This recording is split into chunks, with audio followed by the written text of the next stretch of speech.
Hi everybody, and welcome to episode 60 of the Ryoknits podcast. It's a beautiful day today in Minnesota.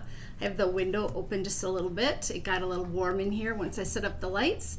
I have a lot to talk to you about today. I've got audiobook recommendation as well as some podcast recommendations.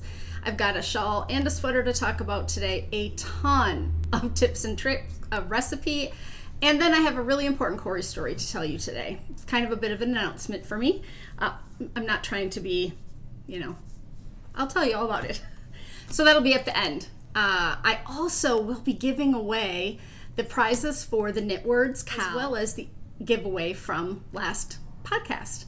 So what am I wearing today? I am wearing my Fiber Friends shawl. And this is knit out of Suburban Stitcher. I love this colorway. You guys know these are my two favorite colors together, raspberry and orange.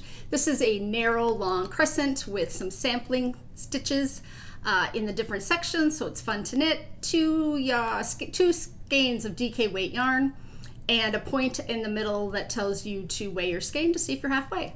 So you can kind of adjust if you don't quite have a DK weight skein that is 250 yards. I used all of the 500 yards to knit the two that I did. The first one was in that kind of lavender color. I just wear this one a little bit more and I thought, oh, I should put this one on today. So welcome to all of you, and I hope you are staying safe and being well. I do get a lot of comments in the comment thread or emails from people who say that they really enjoy the podcast. You guys are always really nice. But you say that you love it, that I'm so upbeat and I seem to be happy and I have a lot of energy, and I just need to put it out there that I'm not always happy. I don't always have a ton of energy. I can really get myself up for the podcast. It's something that I was trained to do, right? When I walked into a classroom as a teacher, I had to be on in order to kind of perform. And so I can do that. But I think it's also important for you all to know that I have really low energy, a lot of down times. I have depression. I do have times when I'm not song and dancey and upbeat. And I want the camera to turn around and show that part of my life as well, right? When I'm not motivated and don't feel like doing anything. And all I want to do is sit in my recliner and eat chocolate bonbons. So I just thought I would mention it, that if you're looking at me thinking that I'm always happy, that's not true. I have, my ups and downs as well, but I hope that I bring to you a sense of an hour of joy, an hour of me being happy about the knitting world. I try not to talk about things that will be, sad or bring you down or make you think about the world outside your little knitting corner. So I do want to thank everyone for all their comments every week. I don't know what I was thinking last time when I said I'll just pick a winner from the comments for the yarn, the lovely package of yarn that Sharon of Knit Style Yarns sent to me, because that meant that all of you went over and made comments, like all of you. And I answer all the comments.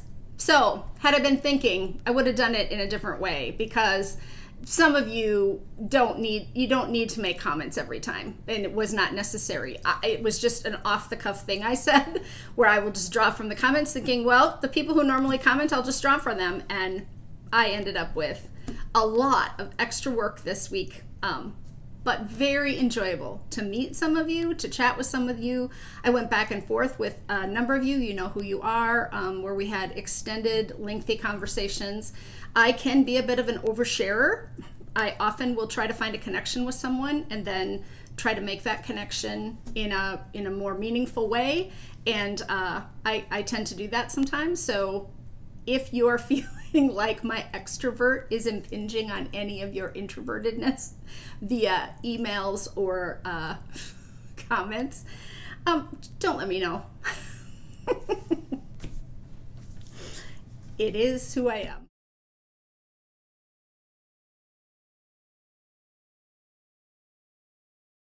So, all right, what book did I read? Last time I talked a bit about this book, I think, that I had started a new one, and it is The Cutting Season by Attica Locke, and it is a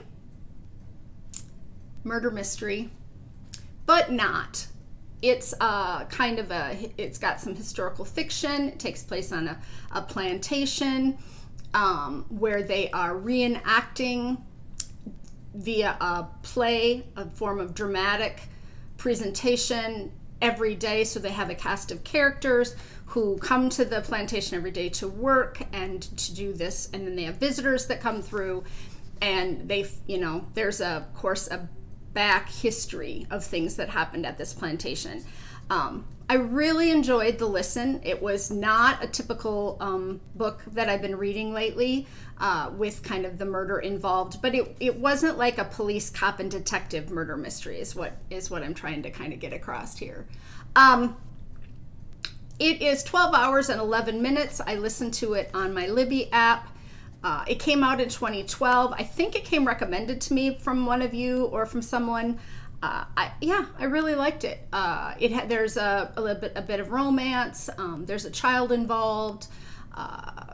You know, dysfunctional family systems, all of that kind of stuff.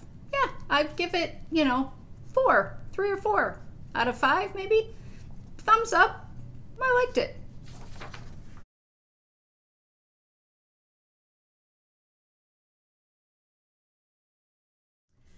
Okay, I've got a recipe for you this week.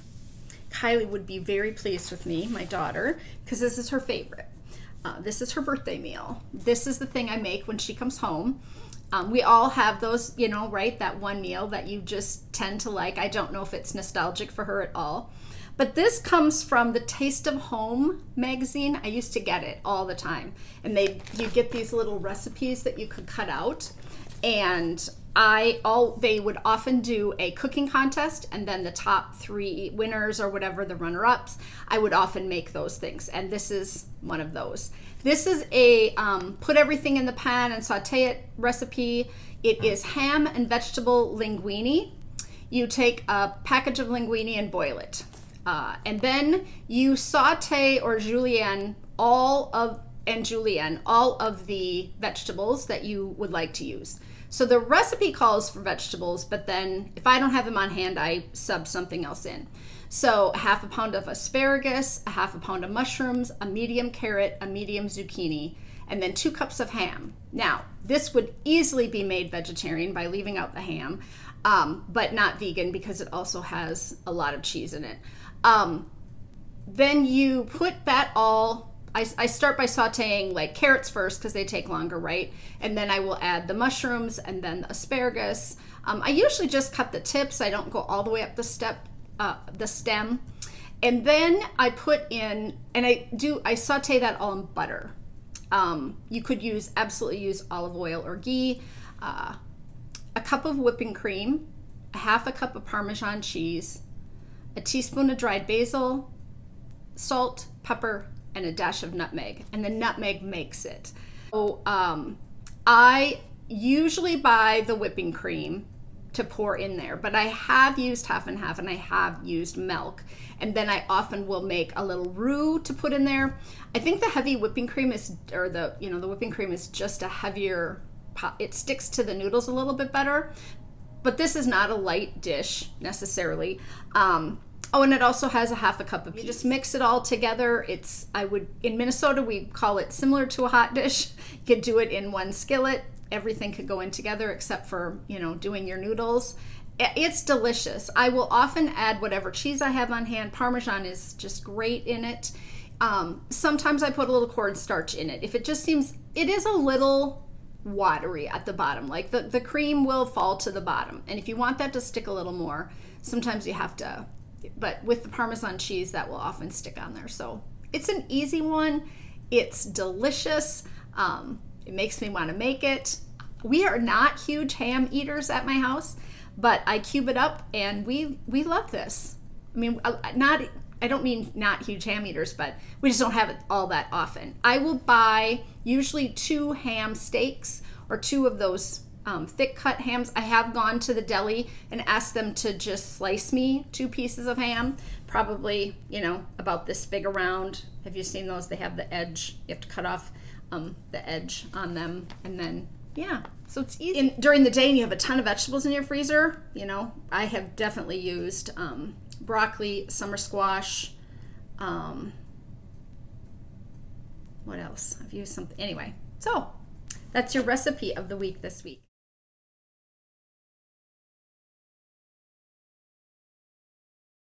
I have a bunch of podcast recommendations for you. Yes, people have been reaching out and I've been trying to watch. I'm on a deadline with a bunch of patterns, and so I'm doing quite a bit of knitting and a lot of computer time. The first one is the TwinAura Knits podcast. It's with Erika and Jess, and they're from Erie, and that's the snow. They win the snow globe every year, so I'm going to guess northern New York. Anyway, the two of them are twins. They have like 4 episodes out, and they were just featured on Christy Glass like 3 days ago.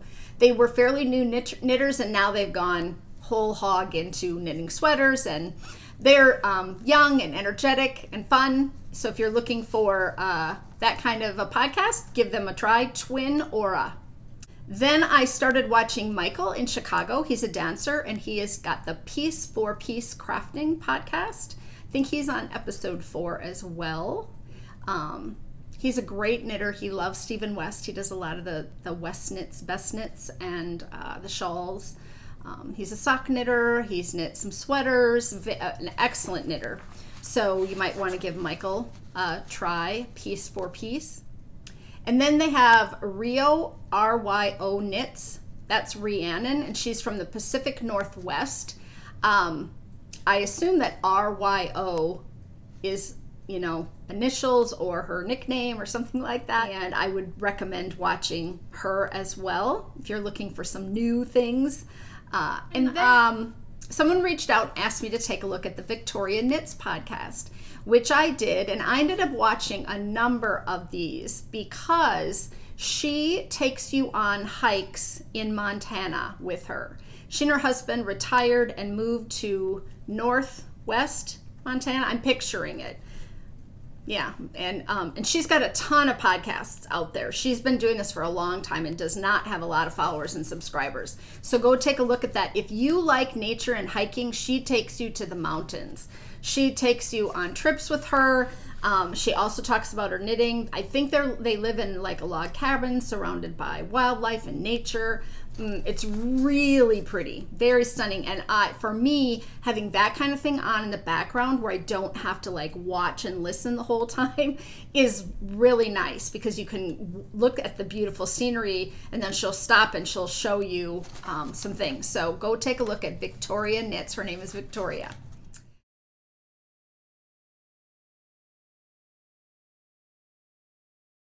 I think I've got like 6 tips or tricks for you today. So we're going to go through them kind of quickly. I have a couple of links just to get it all in. Sometimes I'll spread them out and say, well, let's keep a couple for next time. But this time I just typed them all into to tips and tricks. So I was asked by one of my local yarn stores that's new, Bee Woolen, if I could help them put some patterns on Ravelry. They design their own things based on products that they have in their store. And so I said, sure, give me a call sometime. And then they didn't give me a call. They're working, they're busy, I'm busy. And so I said, I got in touch and I said, you know, I'll just type it up for you. On Ravelry, you can go and follow kind of a basic general tutorial, but it's a little tricky. So if you are a knitwear designer or new knitwear designer, or someone who has never posted a project or a pattern, because that's 2 different things, on Ravelry, I have a handout, so you could get in touch with me and I could kind of email it back to you. I teach a class on Ravelry, how to use Ravelry, so I have a walk through how to put your first pattern on Ravelry, so if you've never done that. I haven't figured out kind of where to house those, if they should be on my website, and we're doing a big website upgrade, you guys, because the book is going on the website. So I'll talk about that just a sec. Anyway, the information is available to you if you want it. There you go. If you don't know how to put a pattern on Ravelry and you're a designer and you just can't figure it out, or you're just getting started, let me know. And if you don't know how to put projects on Ravelry, get started. Oh gosh, I'm looking at my hair. Okay.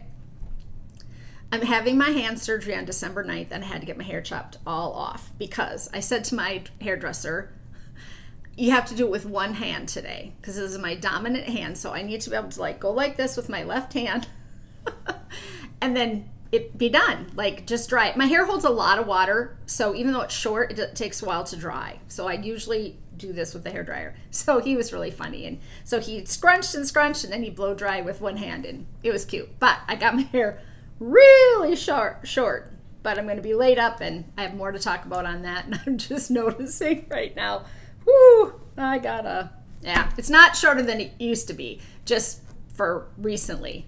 And I won't be able to go in for a while, so. Okay, it's a whole nother story. We'll get to it. The book is going to be on the website in the next week or two. It became a much bigger issue for me because I was not already currently taking money from people on my website, which means I did not have PayPal set up. I don't have a tax thing. I have to ship to all the different states, and Amber and Rick had to give me shipping information, and then we found a different program, and so it's just taken a little bit longer, but the book will be available. Thank you to so many of you who said you would like to have the softcover book. I will put an announcement out via my website email list, so if you don't subscribe on my website, you should, because in the next 3 months I'll have 10 new patterns coming out, and I have been working my tail off to get them all done by the time I have my surgery, and they're getting there, and 2 of them are fantastic. Like, I'm so excited about a bunch of them, but some are plays on old patterns, and the test knitters are rocking it. I have some sample knitters, and I will give discount coupon codes through that email address. I don't have a blog. I don't send you something every week. I don't send you something every 2 weeks. I'll send you something when I have something for you to buy, which sounds terrible, but I'll give you a discount code on that because you're loyal viewers, and so you will always get the code first, and you will usually get more of a discount because you are on my email list, so you get the first heads up. So the book will come out then. I'll talk about the rest in a second. Someone reach out after my discussion last time on yardage versus grams and ounces in a ball and say, doesn't the loft and the grist of the yarn make a difference? Yes, it does. But in most instances, you're not shopping for hand-spun yarns.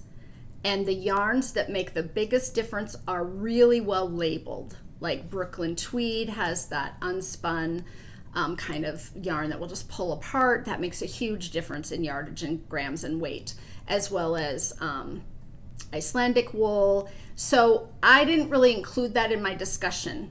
And here's one reason why. I'm not a spinner. I don't have all the knowledge behind woolen spun and worsted spun yarn.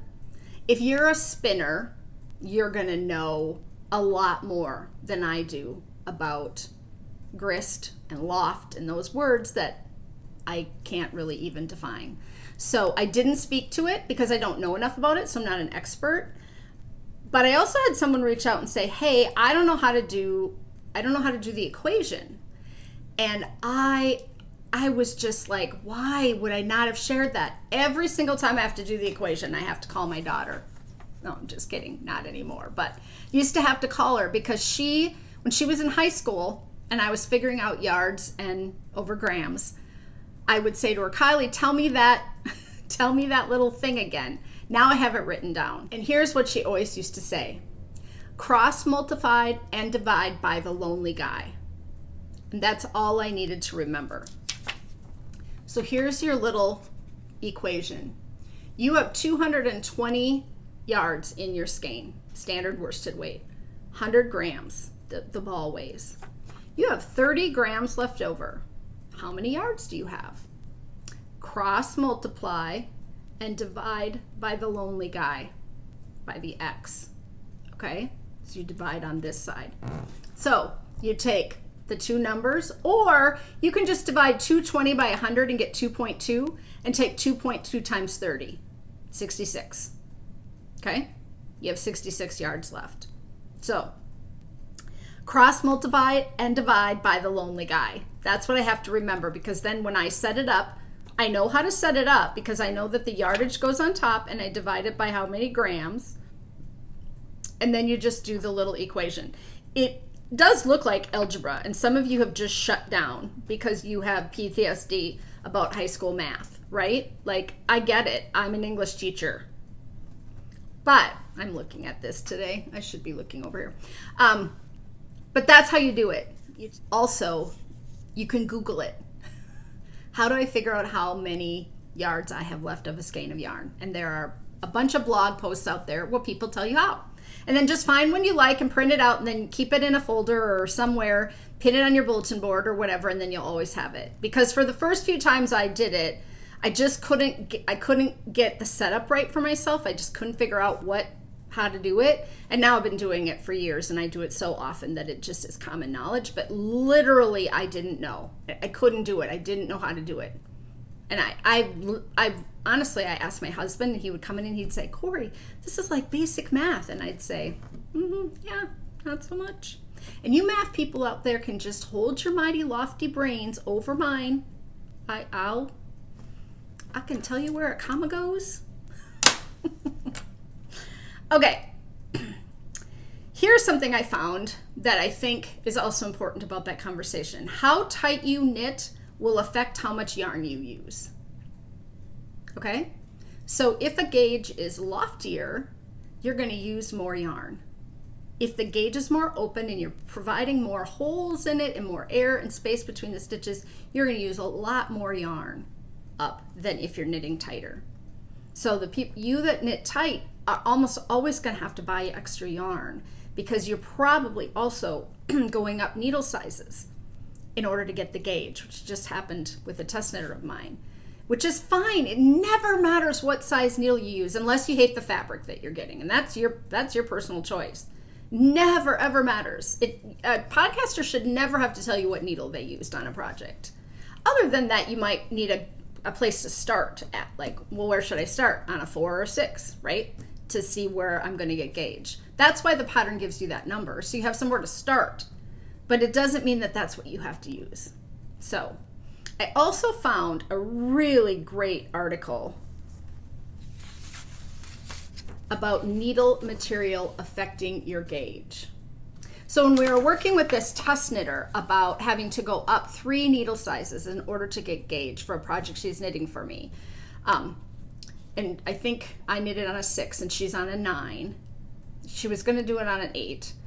But people in the test knitting group were chiming in, trying to help her, because I didn't come to her aid in, that's how we run the test knit groups. Everybody responds to all the questions. And so you can get help from multiple people so that I don't have to be on the computer 24/7. If something comes in and I'm, working on a pattern over here and I have to answer an email about another pattern, things get really scattered, and things have been really scattered lately because I got 10 out there. So someone will ask me a question and in my head I'm thinking, okay, she's on a size 6, she's doing this gauge, and sometimes in my head that's wrong. She's on a 5 and it's a different gauge because I mix up the patterns right now. But someone chimed in and said, hey, you might just want to change the type of needle that you're knitting with, which is true. I think I've talked about this before. Knitting with plastic, knitting with wood, knitting with metal, and knitting with carbon will get you a different gauge. You will not always get the same gauge when you move to a different fiber, different product. Okay? This article explains it all, and I'm going to link it in the show notes. It's from Knit Darling, and she knit up a bunch of different swatches on all the different needles and talks you through how it worked. It's fascinating. She did such an amazing job. There's no way I'm going to do it over for you, because so this is the gauge for carbon, resin, wood. She tells you what she got, and she's got these little sweater things. It's fascinating. It's like a study, but it's all bulleted, so it's really easy to read. You don't get overwhelmed by you know, if you have narrower stitches or wider stitches. Yeah, she just did a really nice job. So I don't have the date. This came out March 9th of 2014. And so you can do needle material effects gauge. That's the article. And if one comes up that's from 2014, you know you got the right one. But I will link this in the show notes. I knit almost exclusively with wood, and I rarely, I mean, I can't even think, other than my signature needles, which I don't use anymore, because I'm not knitting socks, and I had signatures for double-pointed signatures for socks.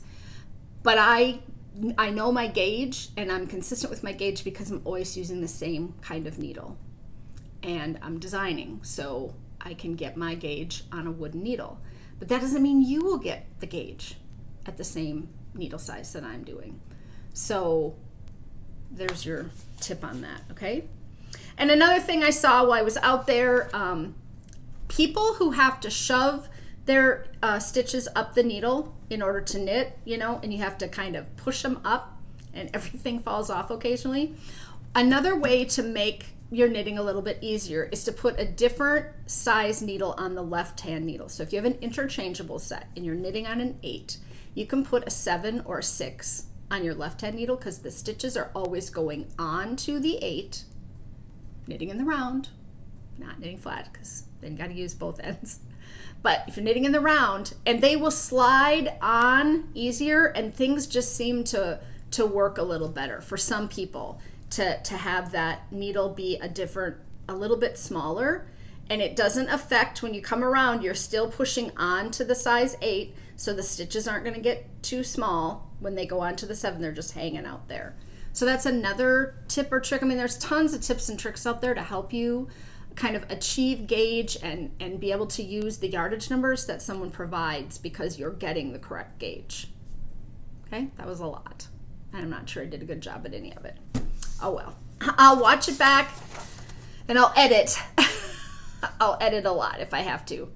Okay? And then, do any of you follow Tabitha Brown on Instagram? She's an African-American actress who turned vegan 3 years ago. She has a lot of vegan recipes, and she's a big proponent of being who you are, and her tagline is, because that's my business. Like, I can do what I want. I can put I can put garlic powder on this because that's my business. That's what she'll say. And I think that is exactly the tagline that knitters need to say. I can use the needle I want because that's my business. I cannot like gray yarn because that's my business, right? It's my business. And we can get off the, you know, well, you should like this and you should do that, and sock knitters should knit shawls. No, if sock knitters want to knit socks for the rest of their lives, they can, right? So I love that hashtag. I just think it's clever. It's, you know, kitschy. I might start using it over here on the podcast a little bit. Oh, garbage day.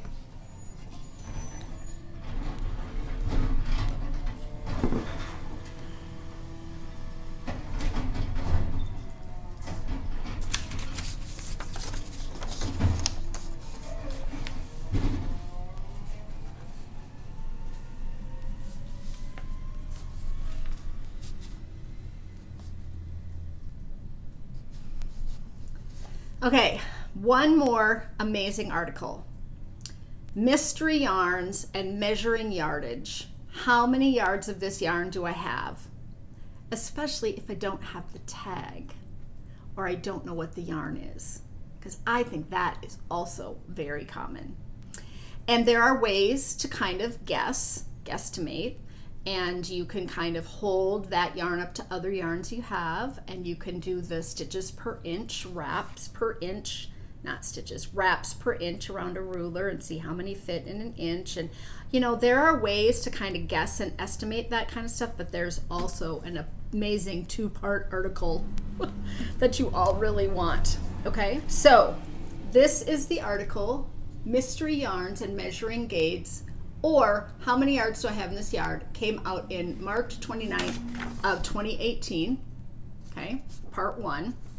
And the article, it's She has like a chart for how to figure stuff out, and she's got some links in here. And she goes through the different kinds of yarn, like linen and silk and wool. And then she talks about what the problem is when you don't have the information you need. And then part 2, she talks about the solution, like how to fix it and how to make it work. And she tells you how to cut a piece of yarn and measure the length of it.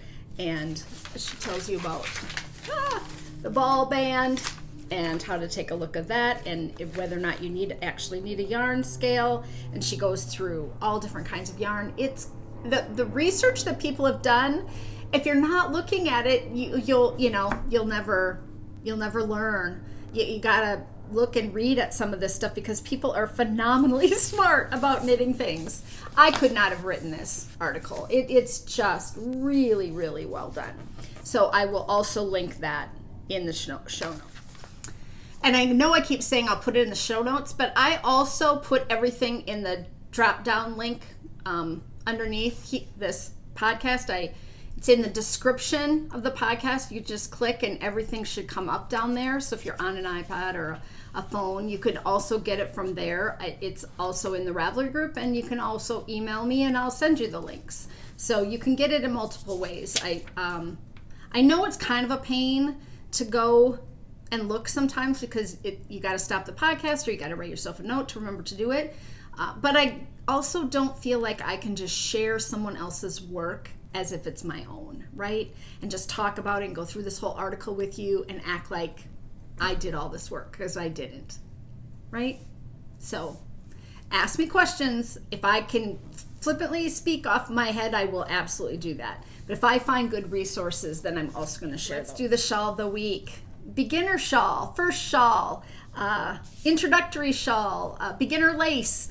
Those are some of the terms used to kind of describe the Shaelyn shawl by Leila Raven. She's been designing patterns for a really long time. She is Wooltron on Ravelry, and she works for Quince. So she does a lot of pattern work with Quince. She's got 88 patterns out there. She's the designer for the Deshane little lace linen summer top that everyone was knitting with kind of the thing in the middle right here. Does everybody know which one I'm talking about? Anyway, you might recognize her. And recently on Instagram, she's the one who's knitting with fairy lights. So if you haven't seen that, I'll put a picture. But she took that fairy light concept. I mean, people have done this before, but she put a free pattern up on Ravelry for how to do it, so that you get kind of how many stitches she cast on, what size needle she used, where she got her fairy lights, and that kind of thing. So that is another reason that you might know her if you're on Instagram as much as I am. But the Shaelyn came out in 2010, and I knitted in 2012, and I used sunshine yarn, sock yarn, and the reason that I knit is because I saw someone knit it in yellow. And I was like, everyone needs a yellow shawl, especially in the spring when everything is kind of mucky and brown and the snow is just still standing in piles on the edges of the curbs, and the spring flowers haven't really started to pop up yet. So in March or April, when Minnesota has a lot of activities around knitting, we have the yarn over and we have the shop hop and things. Wearing a yellow shawl out into the world in the spring is just glorifying, right? Like, it just brings you up and makes you happy. And I differ with people who say I could never wear yellow, because there are lots of shades of yellow, right? You can wear pale yellow, you could wear dark yellow, which lends toward gold, you can wear orange yellow. So I think everyone should have a yellow shawl. I also have a yellow cowl, because I think in those spring months they can really lift your spirits to wear some bright colors. And I don't think that I'm talking about like neon yellow, so I'm not talking about making something gaudy, just pretty. Information is that these is knit in sport weight yarn, but I knit mine in fingering, and she has it on a US size 9 needle, 15 stitches to 4 inches, so it was knit at a big gauge. I knitted at a little bit of a tighter gauge because I didn't want to run out of yarn. In 2013, she gave money to Doctors Without Borders from the proceeds of this shawl, and a ton of people knit it. There are like 3 1,000 projects on Ravelry. It's a top-down, center-out triangle shawl inspired by alpaca baby blanket that she saw. She has a note on Ravelry at the bottom of the page that if you're having trouble with the download version of one of her early PDFs, she has a new PDF out there. So I'm just making note of that for all of you. But it has just little tiny rows that have some old shawl or feather and fan, and then stockinette, and then some old shawl, and then stockinette. It's just a lovely triangular shawl that I wear like a cowl. Today I went in my closet to try to find something yellow, and I only have all my fall and winter stuff, and so I have a white shirt with little yellow pineapples on it that I wear with this, and often a jean jacket. That's kind of the outfit I have in my head when I wear this, but I found my my fall leaves dress, and I thought, oh, okay, that'll work. Kind of clashes with the lime green that we have going on over there. But this is just a really simple kind of one skein. Unless you knit it in sport weight, then you probably need 2 skeins. It's 330 yards. So no, she probably got it done in 1 skein if it was a big enough put up. Yeah, so I shouldn't misspeak that way. Okay, so I just love this shawl. Now I have a little bit of a story, quick little story to tell here. My friend Renee and my friend Josh Brown, who had the Dairyland Knits podcast and is a professor over in Wisconsin, came to my shawl class back in the day, a number of years ago when I taught it at Stephen B. And I don't know, a few months later, lo and behold, Josh has got this giant, beautiful yellow shawl on his podcast, and he said, my friend Cori says everyone needs a yellow shawl. He knit this beautiful yellow shawl. Josh has gone off of social media for a while, and so I don't even think his stuff is current, maybe his Ravelry pages, but he knit just a gloriously large yellow shawl, and it always makes me smile now when I wear mine, or if I bring it out now. I was thinking, gosh, you know, Josh followed my weird, you know, proclamation that everyone should have a yellow shawl. But if you don't have yellow in your stash, that might be something that you want to consider adding. A little yellow, a little gold, a little pale yellow, something with a hint of yellow, just to kind of make over the winter months to kind of keep your spirits up, and then wear it out into the spring. So that's Shaelyn. And then our sweater today, Tea Leaves Cardigan, and it's by Melissa LaBarre, which is ironic because she also works for Quince. And I'm just going through the shawls and sweaters alphabetically right now, and then anything that I've made in the last 2 years I haven't talked about, and then I'll add those at the end. So we'll have a bunch more to do eventually, though I am going to run out of sweaters and shawls. I will probably go back in and do sweater and shawl disasters that are still in boxes at some point, or things that I shouldn't say disasters, sweaters and shawls that I no longer wear, that kind of not favorites, things that maybe had an issue in the way that they fit me or whatever. So we have at least another year's worth of material here. Okay, she is Knitting Dropout. That's her website, and she wrote the book Weekend Hats, New England Knits, and Weekend Wraps. And I happen to have New England Knits right here. And this is a lovely book. I would highly recommend that you check it out from your library. There is something for everyone in this book. There's a sweater and a shawl and a turtleneck and a vest, a hooded sweater, sweaters with cables, sweaters with textures. It's just really lovely. In the first chapter, Around the Town, there are cardigan skirt, cardigan top, satchel, neckerchief, tunic, sweater, hat. In part 2, On the Farm, hat, cardigan, mittens, pea coat, cardigan, pullover, jacket, hoodie. And in Along the Coast, jacket, cowl, pullover, vest, pullover, coat, vest, warmer. Right? All in one book. Like, that's an incredible amount of opportunity, right? And this is by Cecily Glowick McDonald and Melissa LaBarre, and they did a number of books together. And the subtitle is Timeless Knitwear with a Modern Twist. So I just thought I should bring it out because I have it and I never knit a thing from it, I don't think. Let me find a couple to show you. It's beautiful.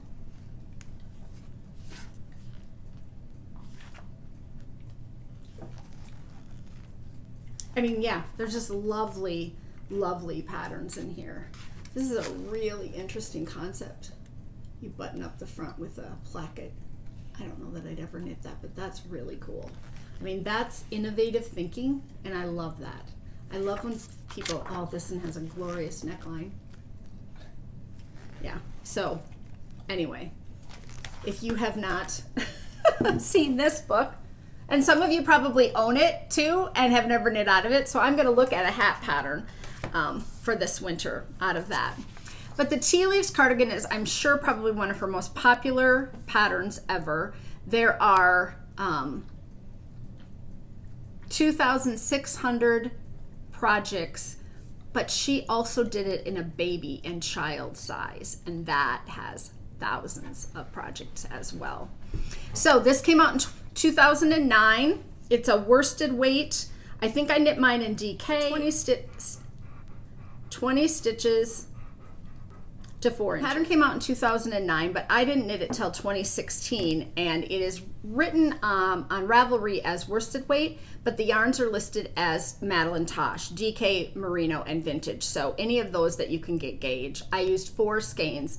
I used Dragonfly Fibers Damsel, and I had 4 skeins to knit mine. And mine is kind of a 3/4 length to bracelet length sleeves, and I had a bit of trouble fitting the sleeves.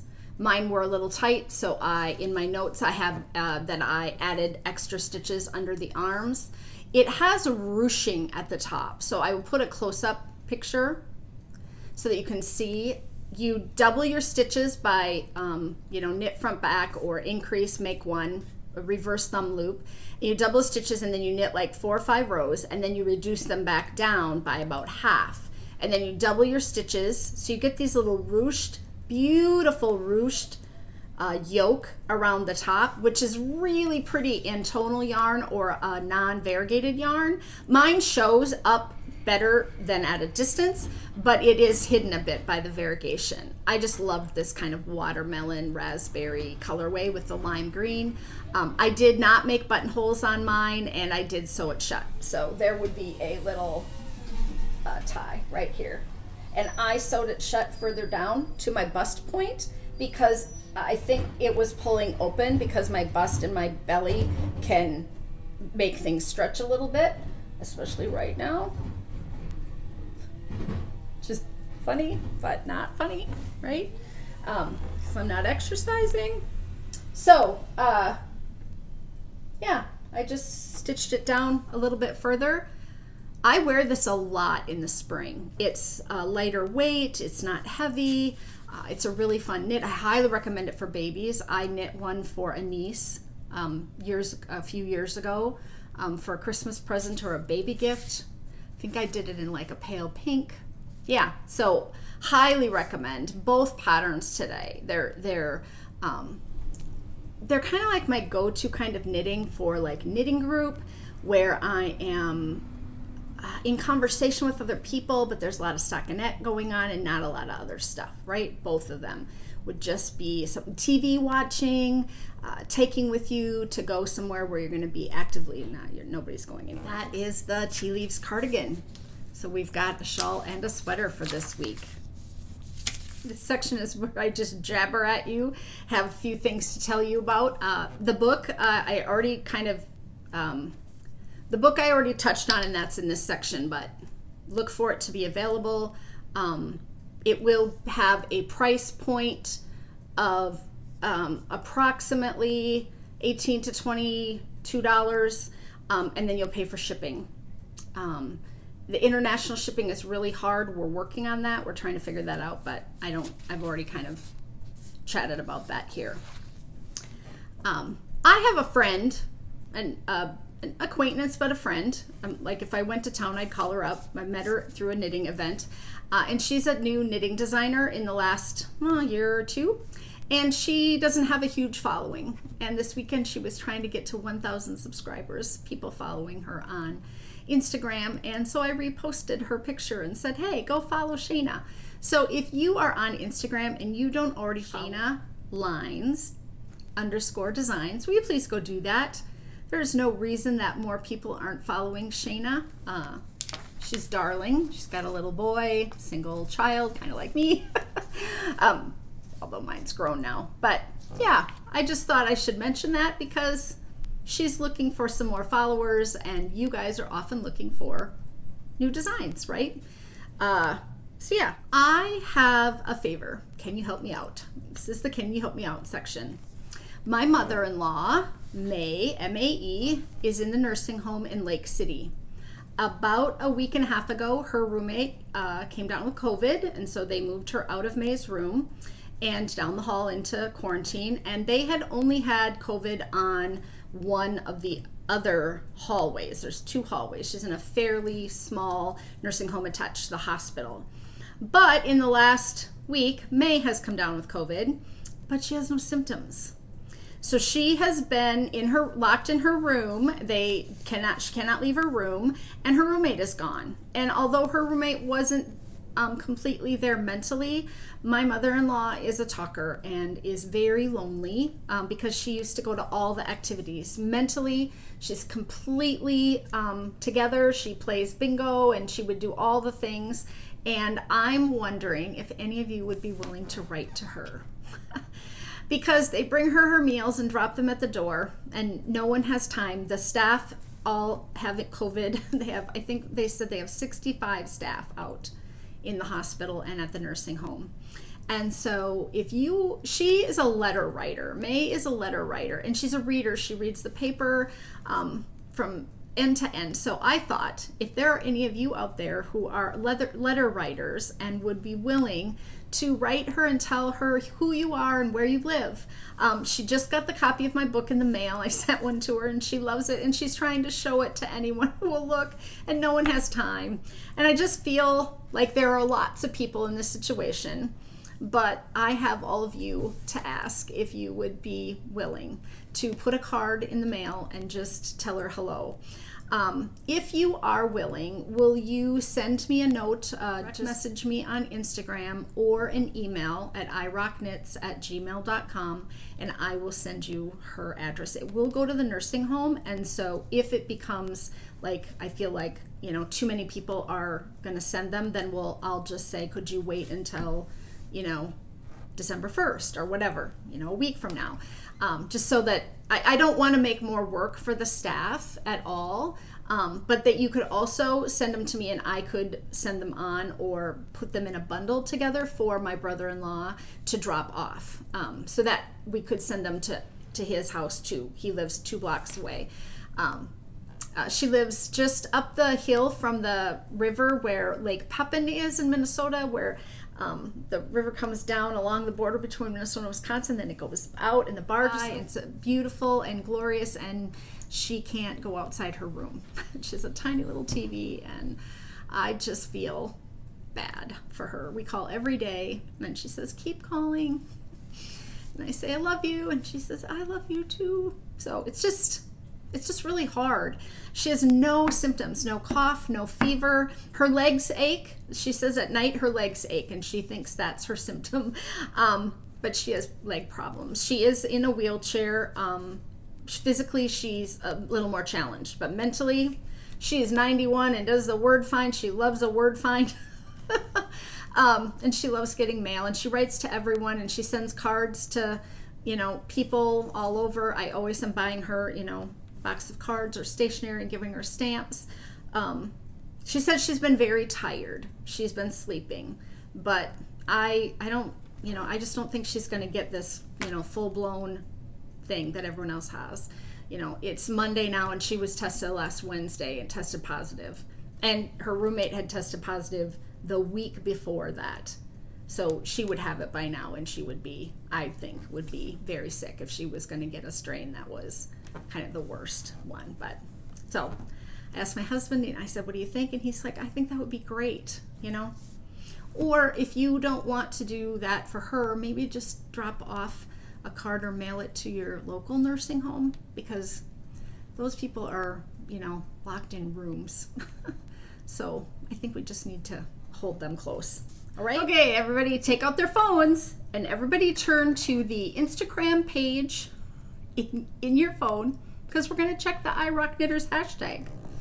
Okay, it looks like someone is got a basket with some yarn in it, and they might be ripping 3 sweaters worth. Oh dear, limestone knits. We've all been there, so we're here for you. Patty Knits too. She's close to 1,000 followers, and she would like some help, and that's from a while ago, and she is now at 1,147. Why are these out of such crazy order here? All right, let's look at the next one. DM Brown finished another pair of socks. Those are lovely. Oh, they're little shorties in the partly cloudy colorway. Those are cute. All afterthought heels and toes, maybe? Different colored heels and toes? Okay, not a whole lot of new stuff in there. Let's tag some stuff on the Ryoknits hashtag, shall we? Okay, quick announcement. I will be participating in the Gift Along 2020 this year. That is the Indie Gift Along. 250 designers. It is hosted in Ravelry, which, if that's a problem for you, let us know. There's another Gift Along going on that's being held off of Ravelry, and so you can find that information on Instagram. All the designers can choose between 10 and 20 patterns, and they put them at 25% off for 1 week. So starting tomorrow, you can go to that thread under the Indie Gift Along on Ravelry in the group and scroll through all the designers that are participating. There are pages and pages, like 10 pages of them, 11. I think I'm on page 10. And it has a picture of each of the patterns that the designers have on sale. Each pattern designer has a bundle on Ravelry that will show you all the patterns that are on sale for 25% off. So if you want to just click on Ryoknits and then go to my designs bundles are at the top, and the first one will say Indie Gift Along. And then that will be the 20 patterns that I chose from my collection to be on sale for 25% off. That takes place for a week. And then they do a knit along with all those projects, and they have incredible prizes. So if you're a person who really likes to spend some time on Ravelry and putting up stuff and knitting, and it goes through like February, and you can participate, and every designer had to gift them a bunch of pattern giveaway, as well as coupon codes for patterns, so you get to choose, as well as other prizes. So it's a really great activity for people, and I highly recommend it. The Gift Along coupon, the code that you use for everyone is Gift Along 2020. So that's a coupon code that they required us all to use in order for you to get the 25% off. Gift Along 2020. In addition to that, I was contacted by a small group of designers who wanted to raise some money for Andrew and Andrea of the Fruity Knitting Podcast. And I said, this was 3 weeks ago or so, absolutely, I'm in, just tell me what I need to do. And starting today, but tomorrow, I will be the designer that is gifting all of her proceeds for the week to Andrew and Andrea. Any patterns that I sell on Ravelry, I will be gifting the proceeds for 1 week from actually tomorrow, because that's when all my stuff is going to come out, although I will include today. The announcement will go live tomorrow through next Monday, the day of my surgery. So through November 30th, I'm going to gift all the proceeds to Andrew and Andrea, and I will be including all the patterns that are 25% off. So you will get a discount. However, if you want to pay full price for any of those patterns, I will just donate that money as well. It's the only, way that designers can really support other podcasters, other designers that I've heard of, other than just giving money themselves. And Andrea and Andrew, most of you will know, Andrew is diagnosed with a brain tumor. It is inoperable, and they are going to do alternative therapies to try to shrink it. And so that's going to be money that is out of their pocket. And Andrew quit his job in the last year to help Andrea full-time on the podcast. So money is probably a real issue, probably really tight. So I am going to just donate anything that you buy starting tomorrow through Monday. So I will, start it at midnight tonight. Some of you will see this at midnight, and then through next Monday at midnight, I will just shut that down as far as my proceeds go on the day of my surgery, and then I will announce the total that I will be gifting to them via your sales, the money that you give. So it's kind of ironic that it's happening at the same time, but I got asked to do one, and with my surgery coming up, I needed to take this week, and so I just thought, well, maybe more people will buy if they're getting a discount, and then I'll be able to donate more money for this 1 week of the year to people who put out great content and I feel like really could use some uplifting. So I just wanted to put that out there. The other gift along that I'm not participating in is the Fasten Off Yawl, Y-A-L, yarn along.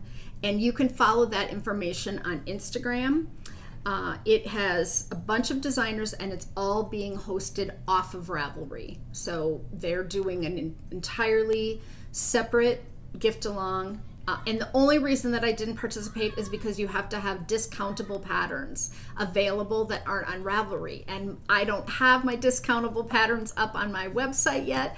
And I can't discount on Etsy. And so I didn't have a way to participate because that's how they're doing it. So next year I'm in all the way for that as well, for people who can't get on Ravelry or have left Ravelry.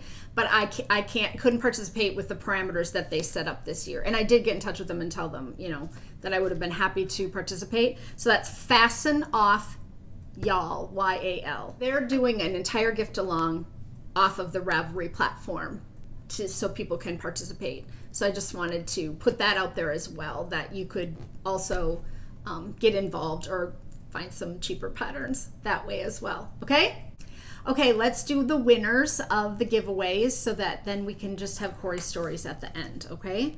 I drew for the yarn this beautiful yarn from Sharon of Knit Style. And remember, this one's called Zoom Tailgate Party. It's just lovely. It's got these lovely, all these lovely colors in it, and then this matching coordinating skein of yarn. And we had hundreds of commenters, and I did the random number generator, and number 143 was the winner. And so I took all the commenters' names and I counted down to number 143, and because that was a really stupid way to do this. The winner is Tiffany Scharf. So Tiffany, get in touch with me with your mailing address, and I will put this in the mail to you in the next couple of days. If you could do that for me, you'll see why in a minute, if you could get it to me really quick. So the winner of all of the yarn to make the tote bag or a poncho or a skirt, but also I'm going to include the handles because I just think this really goes together the best. The winner of all of that is Pink Squirrel 42 in Texas, and she knit a lanyard in the knit. Okay, so that's Pink Squirrel 42 in Texas. Congratulations. You don't have your first name on your Ravelry page, so I can't say what your first name is, and I'm certain that it's not Pink Squirrel.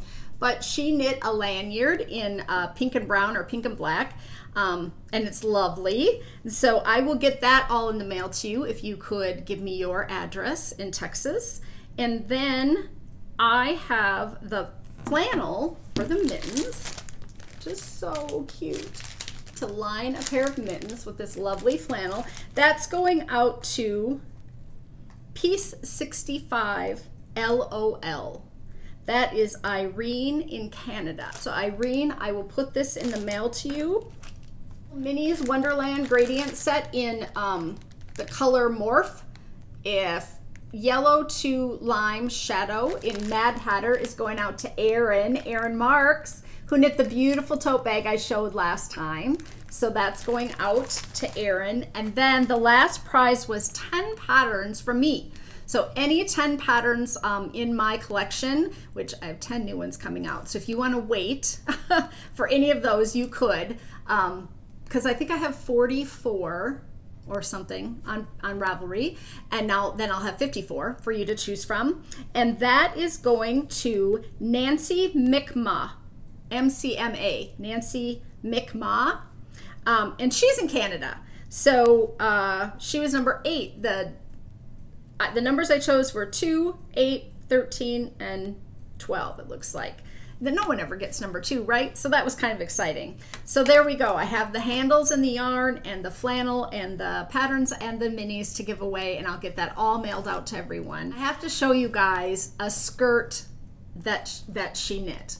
Look at that. Isn't it phenomenal? Oh my goodness. I just love it. That is P65 Irene's skirt. And I just think it turned out awesome.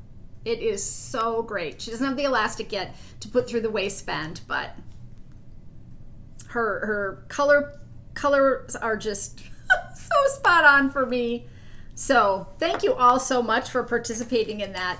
I have a little pattern celebration coming up here in the next week, and I have to talk about it so that you all know and you're aware, so you can get it, but I don't have it to show you. So I'm going to tell you a little bit about what's going on here. I was asked to design a shawl for December for the Toad Hollow ladies to coordinate with their Hallmark Christmas movie Advent calendar.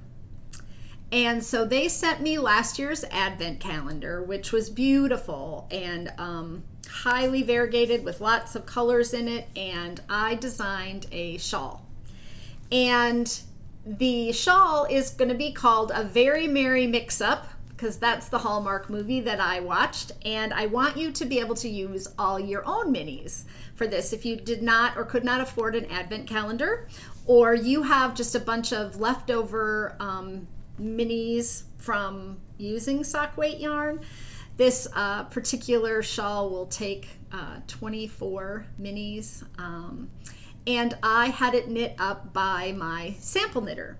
And because I wasn't knitting it, I knit a tiny little mini prototype and then sent it off to Stacy and said, here you go, here's the pattern, and I'm going to give you kind of a sneak peek preview here without being able to see it, because Stacy had to mail it to Amber so that Amber could take the pictures. And then there was a bit of a kerfuffle, so I'm having a second sample knitter knit another one in some gradient, like a gradient pack, like kind of one of these, 5 of these, and she's mailing hers to Amber. So I have yet to actually see in person the whole shawl, but I'm going to explain it to you because I think it's a unique concept and it might be kind of fun for you to know. It's basically a rectangle, but you increase and decrease on the edges at the beginning so that you get these kind of ends that trickle down, very straight across knitting stockinette, changing color often, so stripes, okay? And then the 2 pieces at the edges are differentiated by some eyelets. So you make an eyelet row and then you knit and then you make another eyelet row. So you have 2 eyelet rows. And then you make an I-cord. And you put the I-cord up through the eyelets, in and out, in and out, in and out, make a little U-turn and go back down through the other eyelets. And then the I-cord hangs out at the bottom. And then you cinch up those eyelets a little bit so that you have your shawl that goes across your back, but then the little eyelets with the I-cords are at your elbows, so it makes it across your back very easy to wear. Or you wrap it around yourself and then you tie those I-cords together in a decorative knot or bow, or you scrunch it up and make it like a cowl like this, and then you have I-cords hanging down that you can tie in a unique way or make a bow. So it's a really kitschy concept because it's a mix-up. You're going to use all these different colors of minis. It doesn't matter what order they go in. So when I was laying out all the Toad Hollow minis, they have all these beautiful colors. They have a palette of soft, gentle speckles, and then they have a palette of like bright colors. So I kept kind of the soft gentles together, and then across your back went for the big stripes. And there's kind of it's called little boxes is the stitch pattern on the back, which look like little bricks, just some pearl rows and then knit rows. So this is an easy knit, and you make 2 pieces and then you graft them together in the middle. And the mix-up concept is really fun if you're into that, right? Like if you just love a bunch of colors and you just want to throw everything you have at it and randomly pick and pull them out. But then I thought there are going to be those people who are going to say, well, that's not for me because I'm more methodical and I like kind of having a plan. So then I decided I should offer another view so that people could kind of see it, which is what I did. I ordered 5 gradient yarn packages on sale at Knit Picks to keep the price point down, and I picked a pink, red, maroon, burgundy palette, kind of Christmassy, but not, right? It could certainly go for Valentine's or year round. And then we knit. I sent that yarn off to a sample knitter who said, sure, I can knit it super fast, Cori, even though it's thousands of yards of yarn. Thank you, Amy. Mwah. And she called and said, hey, what order? And I said, 1, 2, 3, 4, 5, 1, 2, 3, 4, 5, 1, 2, 3, 4, 5, 1, 2, 3, 4, 5. Do you think that's not going to look good? And she goes, well, you just have a lot of options here because you could go 1, 5, 2, 4, 3, 3. You could go 1, 2, 3, 4, 5. You could go 5, 4, 3, 2, 1. I'll do it however you want it, Cori. And then I was like, oh dear. We could go 1, 1, 1, 1, 1, 2, 2, 2, 2, 2, 3, and it could gradient all the way from one end to the other and not be stripy. It would be color blocked. Oh dear, so many choices.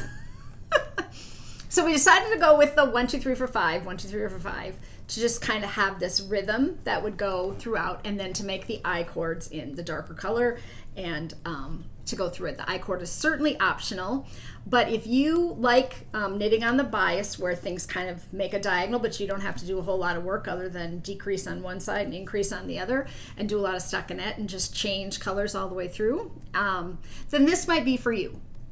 The plan, as plans do change, is to have the shawl come out on December 1st when people start opening their advents from Toad Hollow.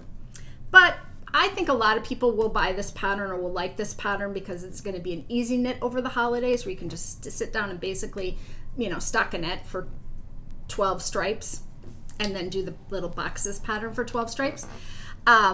So I hope that it will be out on December 1st. But my surgery for my foot is November 30th in the afternoon, and there's a chance that I will not be able to hit publish because the photography is being taken because Amy is just finishing the shawl and sending it to Amber. And I don't know that it will be done and ready for me by the weekend before my foot surgery. And I haven't seen it. And so I need to, see them both together kind of in their glory and kind of make a plan for how we want to style the two of them over Thanksgiving, which is asking a lot of Amber and Heidi, who have offered to do the fast turnaround on the photography for me because I added a last minute second, shawl prototype. So there's a chance that it won't come out until several days after the 1st, which is fine, right?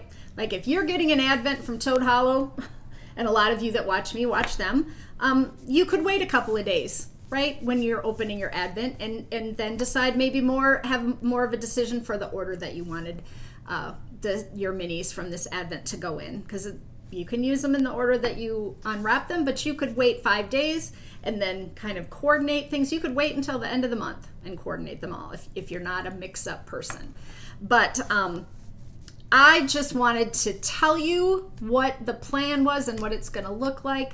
because I will send out in the newsletter the coupon code for 24 to 36 hours for it to be very inexpensive for you to get. And I will give it to all the Advent people who bought Advents from Toad Hollow. I haven't figured that piece out yet because the Advents already went in the mail, and I didn't include a coupon code because things have been, anyway. So I will figure that out, but it will either come out on December 1st or December 2nd or December 4th. And it won't matter, right? It won't matter one bit. It is a shawl pattern. It is what it is. But there will be a discount code. And so if I don't talk about it today, then if I can podcast, I will, but if I can't, I won't. And I just thought, oh gosh, I should just at least tell people to be watching for it. A very merry mix-up shawl. Go watch that Christmas Hallmark movie. It's cute. There's a big mix-up. She falls in love with the wrong guy. Of course she does, right? They always do. But I just wanted to share because you guys are so supportive of me always, and I thought it would be easier if you understood the whole situation, you know, the surgeries and the designing. The other designs are going to wait. I was going to put one out mid-November, and then I was going to put one out mid-December, and then January, beginning, middle, end. And Amber is going to do most of the photography for me, and it's hard. I have to get all the samples mailed to her, and she was going to try to do everything all at once, and I still have 2 samples left to knit because things have been interrupting my knitting time lately. It is what it is. They're going to do 2 separate photo shoot days. They'll get the shawl done for me, and then we'll work on the other ones. But you can be watching for those to come out as well. Okay? Long-winded, but okay. Do the hellos today to finish up. It's a long list, but I want to say hi to all of you. Jesse's Mom 12, Bubbles S63, Chris Schwenk, Donna Bauman, Jean Proman, Carolyn Jans, SP Bardwell, Christy Lakaitis, Olivia Mankey, Bonnie Vandemark, Emma Butcher, Carol Childers, Michelle, Barbara Beckman, Donna Sillery, Janet Caudill, Love to Knit, Janet Goyer, Deb Zamet, Rachel Weisenstein, Janice Butler, Heather Wilson, Judith Mullen, Melinda DeZacardi Rousseau, Kat Montgomery, Norma Williams, Sandra Bendig, Shady Sue, Rita Crenshaw, Sharon Noonan, Sue Wright, Margarita, Patty Skaggs, Lisa Smith, Sandra Boyle, Karen Tumblin, Lori Larson, Sharon Elrich, Terry Monk, Stitch and Amy, Chris Osborne, Stitch with Sprite 966, Stacy B, Anissa M, Jeannie Phillips, Darcy C, Jane Sorensen, Kimberly Robison, SM Wilcox, Ben So Crafty, Donna, Diana, Emily Doyen, Eventual Knits, Janet Robertson, Quilting Chap, Jean Millwood, Sherry Gustafson, Sandra Handy, Pat Wagner, Kristen H, M So Crafty, Tina Carter, Terry Johnson, Donna Fink, Ellen S, Wendy Herman, Julie Smith, Sarah D, Sheila, Mindy Aspen, Kelly Mathern, Crochet Creations by Christy, Jerry Brown, Debbie Gonzalez, Charlene Richards, Chris S, Judy Spears, Colette Freeman, Nancy Randa, Kathy Adkins, Victoria Knits, Path exclamation point, which Melissa Hall, Mary Case, Peggy McFeeders, Ray Irwin, HBWT40, Cheryl Lacemaker, Eileen Tomero, Wendy Morris, Terry Portuguese, Becky Witt, Nana Beth, Victoria Pileski, Joyce Hensel, Mary M, Walking Home Academy, Kelly Ann, Clarice Bruckner, Debbie Vandermolen, Jody Knits, Michelle M, Christine Carr, Jill Jackson, So Chicago, Diana Barnes, Angela Jenkins, Kathy B, Brandy Stoker, Beraria, Dawn Overhold, Liza Kingston Coleman, Penny, Rachel Dobson, Birdleg 61, Sandra Shetler, Ma Buchanan, 818, Karen H, Susan Larson, Beth Chapchick, Regina Seeger, Nikki Knits, Stephanie Haberman, Rose Lemke, Catherine Carrick, Kat Gore, Nancy Johnson, Kelly Weber, Pat Howes, Butterfly Knit and Crochet, Danielle Brown, Mary B, Kitten W.A.W, Connie S, Helen Henry, Nikki Loeffler, Joanne Goldenberg, Carol Morrison, Emily Soprasuth, Lisa Blues, Sharon at Knit Style, Eleanor Lowry, Mary Simmons, Joan Howard, Kathy Goodman, Tensi Marcos Bodker, Jackie McDaniel, Sharon Mason, Kimberly Redmond, Candy Harris, Alien Mom 415, Pat Kohler, Jane Taylor, Linda Gesling, and Peggy Bork. Wow, tongue twister. That didn't take too long. Okay, had a bit of a break there because now I'm going to tell you the Cori stories for this week, which is a bit of sadness and happiness and surprise and shock. So most of you know that I have been dealing with plantar fasciitis since last February and have been having, significant pain. And I went over here to like a local clinic and had a guy look at it, and he sent me to physical therapy, and I did that. I've done all the things. So because I am a frequent flyer at the Tria Orthopedic Center, which is quite a ways away from me, I decided to go over there because nothing was helping. And I saw a nurse practitioner twice, the person that put me in the boot, wore the boot for 8 weeks, still wearing the splint at night since July. And then I went back after 6. The nurse practitioner then said, you'll need to see the surgeon and get an MRI. And I said, could you please order the MRI so that by the time I see the surgeon, he would have those results? And he said, sure. So he did that. So I had the MRI, and then I couldn't get in to see this doctor for 2 weeks. And so I just saw him last Tuesday, and he was very kind. His wife is a knitter, knitted felted bags back in the day, because she saw them at a craft show for $250, these fancy felted bags, and she said, I can make that. Why could they possibly be $250? And then she said to him, now I know why they were that much.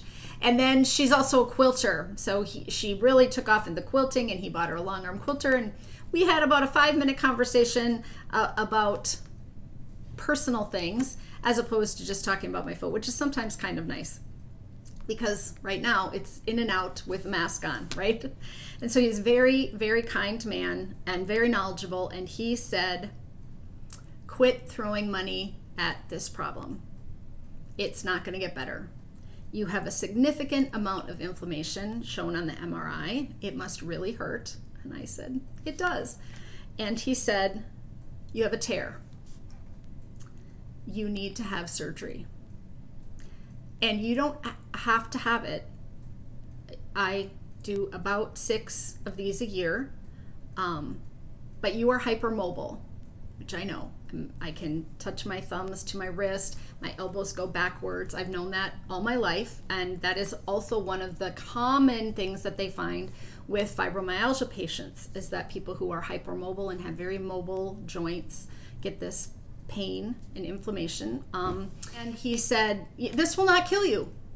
You don't have to do it. I have people wait a year, 2 years, 6 years, but they always say to me, why didn't I do it sooner? And I said, I'm so tired of not being able to just walk my dog. I said, and a cortisone injection is not an option, because that's what I'm still holding out hope for at that moment in time. I'm hoping he'll say, let's just inject it and you'll be fine. And he said, no, you already have a tear, and if I inject it, the pain will go away and you will tear it further. And then we're in a mess. He said, so then he had me take my shoe off, and he said, tell me where it hurts on the bottom of my heel. And he took his thumb, a little stinker, and pushed on the inside back and sent me through the roof. I literally screeched. And I said, I didn't know it hurt there. And he said, it's your attachment. 3 things come together here, and you need to have it fixed.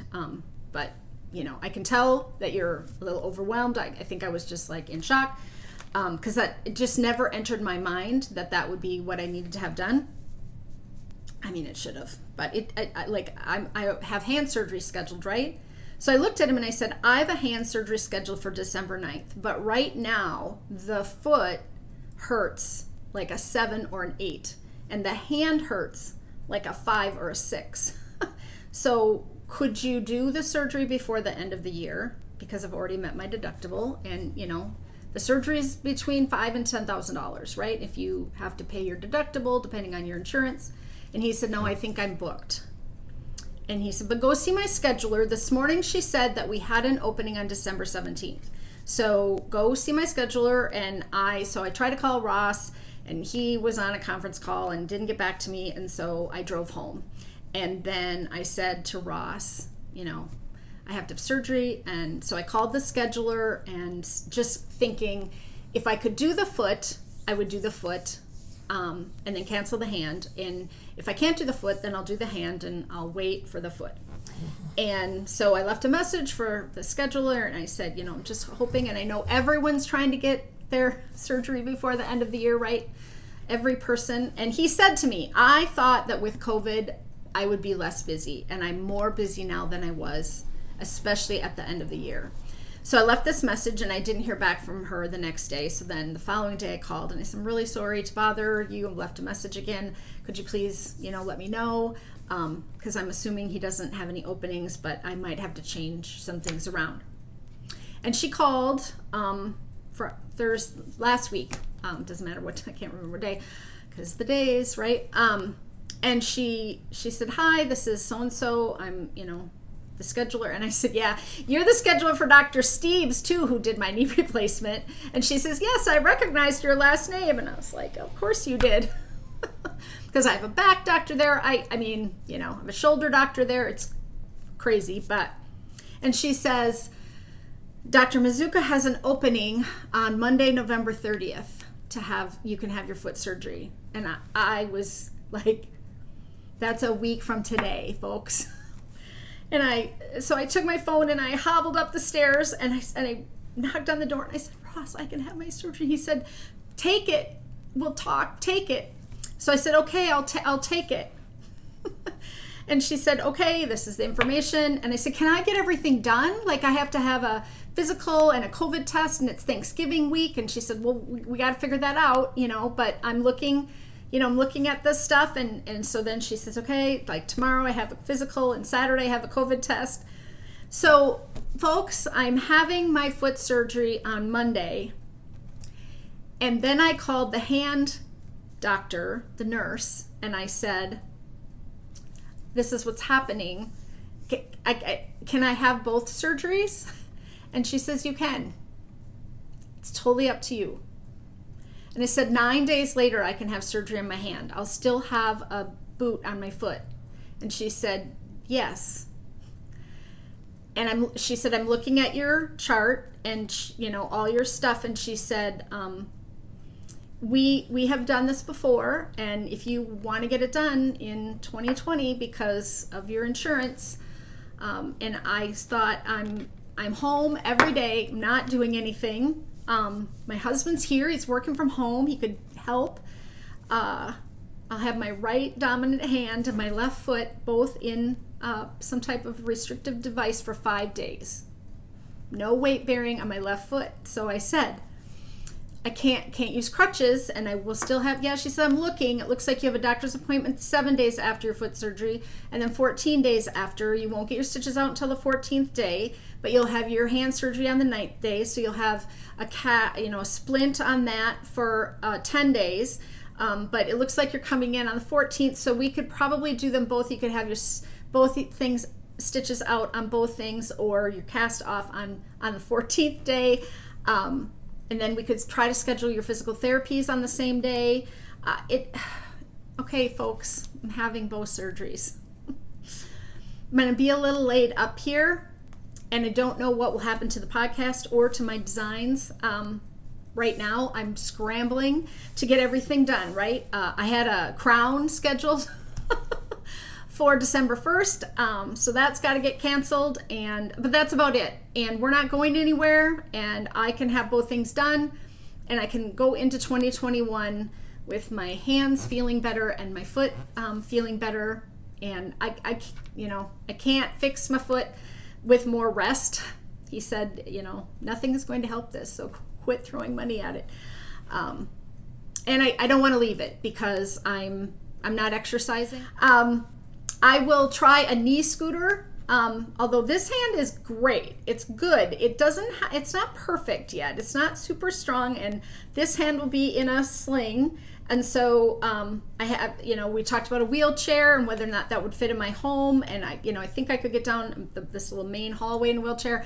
But then talked to my daughter, and she's like, Mom, you just take the office chair and just push yourself down the hall, which is brilliant because I won't have to touch anything. And the office chair is narrow and has wheels on it. And we have runners in our house. I have grandma runners in my house because we have hardwood floors, and the dog's nails just, going up and down. So we bought these long carpet runners, so I can just sit in the chair and just push backwards with one foot. I only have to be non-weight 5 days between the foot surgery and the hand surgery, and then I'll be start weight bearing, and so I could possibly get some type of walker or elbow crutch.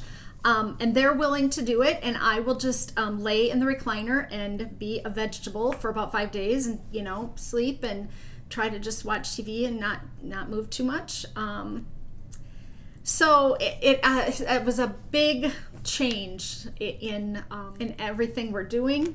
But they are scheduling. They're calling. The knee scooter guy called because they run out of knee scooters this time of year at the TRIA. And he said, yeah, we have to reserve them because they're in such high demand this time of year at the end of the year with everyone finishing up their surgeries. And so I'm going to get both things fixed, and I'm thankful. I'm trying to be thankful that that they are fixable, that they can, take a little bone out of your hand and put a plastic piece in there and make your hand feel so much better. But big change, big news. Whether or not the podcast in 2 weeks is really up in the air. I've really prided myself on not missing at all. And if there's any chance that I can sit myself up and talk to you guys for a half an hour in 2 weeks, I will do that. But I probably won't have a formatted show where I'm showing scarf and shawl and sweater and things like that. I'll probably just prop myself up in here and just have a little talk time with all of you, tell you how things went. That's kind of what I'm thinking that I will do.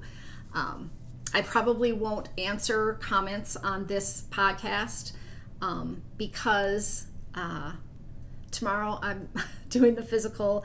I've got the COVID test. Kylie and CV are taking COVID. They took COVID tests and mailed them in, and then they're quarantining at home so that they can come for Thanksgiving and then be here possibly on that Monday for my surgery. Just to be around to help. So everybody in the family is going to do COVID tests and stay home, not go anywhere for 4 or 5 days. We're really trying to manage, expectations. I also really can't get sick in the next 2 weeks because then I can't do the surgery. So, cold, flu, any of that would cause a problem, and everything's getting scheduled right now. So, long story short, I started out this podcast talking about having a positive attitude and getting my energy up. And that's where I'm trying to sit. I will say that I called my parents the other day and my dad answered, and I was calling to tell them that my mother-in-law had tested positive for COVID, and my dad answered and I started to cry. I was just, whew. And he said, I'll get your mother, because dads don't like to hear their grown daughters cry. But, it was just I said, Mom, May tested positive. I'm having 2 surgeries. I'm feeling a little overwhelmed about everything right now. And, it was just, had a down moment there where everything kind of felt hard. I won't be knitting then, so trying to now get all the patterns done by next Monday instead of December 9th. That caused a bit of an issue. And to any of my test knitters out there who don't know this information and you think that I've been a little distracted lately and making some errors in sent the wrong chart out for one of the things. I sent someone information and she wasn't doing that test knit. I'm juggling 18 testers and 10 patterns, and they're going to be great. They're going to be, oh, wait until you guys see the blanket. Oh my gosh, I'm just giddy. So, but I'm really thankful, grateful that there are doctors and nurses who will work right now. The Orthopedic Center does COVID testing on all of their people, and almost daily they're doing quick tests, which aren't super, 100% accurate, but it's a same-day surgery.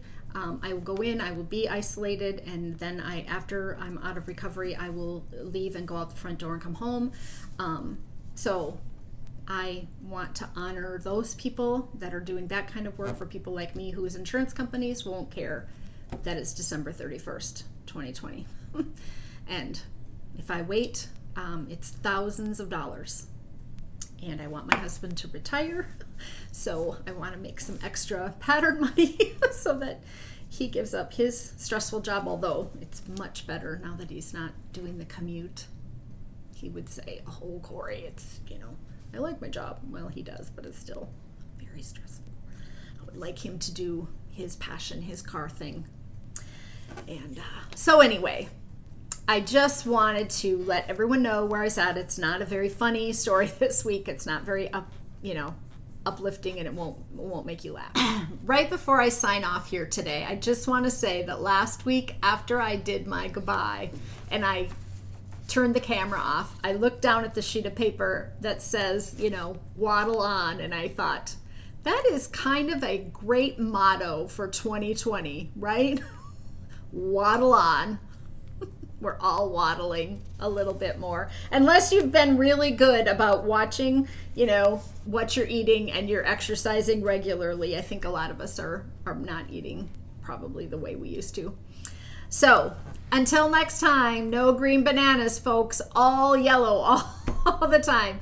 Keep it colorful. Don't complain with your mouth full. My mouth is full, so I'm trying not to complain because I have everything. My needs are all met right now. My husband is still employed. And for those of you that are struggling, my prayers are with you.